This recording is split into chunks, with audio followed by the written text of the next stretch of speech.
Okay, so a lot of y'all were asking if I could give you an example or show you how to work this area puzzle problem. It's actually a really simple area puzzle problem. It's not very difficult.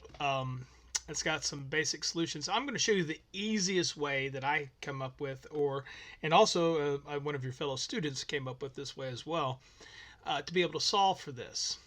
So the first thing you do is you look to see what you have available. You look to see what we already have. What we already know that we have is we have these areas already told to us. The area of this square, this rectangle, and this rectangle. We also have the combined length of both of these rectangles, and we have the combined height of both of this square and this rectangle right here. So those are the things that we know. Now we're trying to solve for the question mark up here. We want to know what the length of this side is.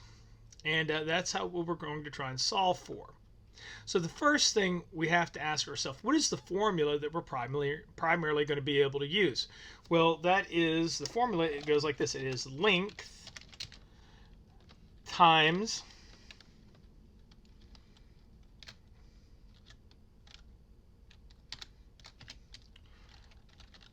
width. Sorry. All right, so that is our formula, length times width. Okay, so when we take that idea, I'll just put that right there. So that's our formula, length times width. So in order to get the area of an object, we have to multiply one side by the adjacent side, and that will give us the total area. Well, since we don't have this side and we don't have actually the number for this side, we've got to figure out how to solve for this whole thing. Now, what we do know is that if you are going to solve for this correct way, the first thing you might want to do is you might look and you might notice something very specific. Let me add another layer here. And you'll notice that we have the areas of these two. So the first thing I might be compelled to do is to look at that. So I might go, all right, number one, first thing I'll do is I'll look at this 13 and 17.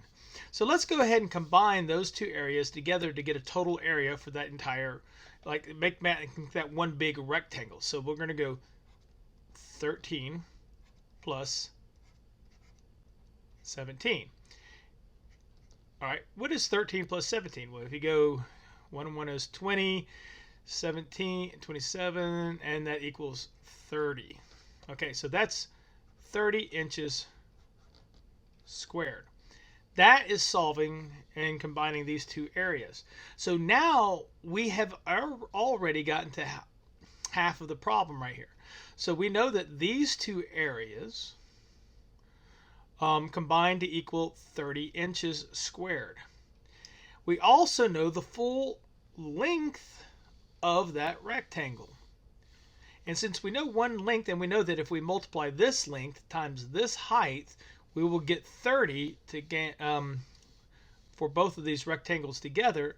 All we have to do now is do the opposite of that. So our step 2 would be to divide from 30. And what do we divide? We go 10 divided by 30. And we know that 10 will multiply into 30 3 times. So that equals 3 inches. So that 3 inches represents this section over here.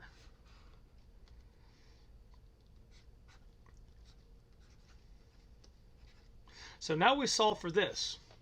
Well, now it's a matter of simple subtraction. Because what we really want is we now want the length or the height of this square right here. Since we know that this square and this square's height, or this rectangle's height combined, is 10 inches, and we now know that this one by itself is 3 inches, we simply subtract 3 from 10. So our third step is to go ahead and subtract 3 from 10. So we're going to subtract 3 from 10, which equals 7. All right, and that's 7 inches. So now we know that over here, this section from here to here is 7 inches. All right, so now that we solved for this, we already have the area here. And just like we did before when we were solving for this length, we're going to solve for this length up here by division. Since we know that so step 4, we're simply going to go 7 divided by 42.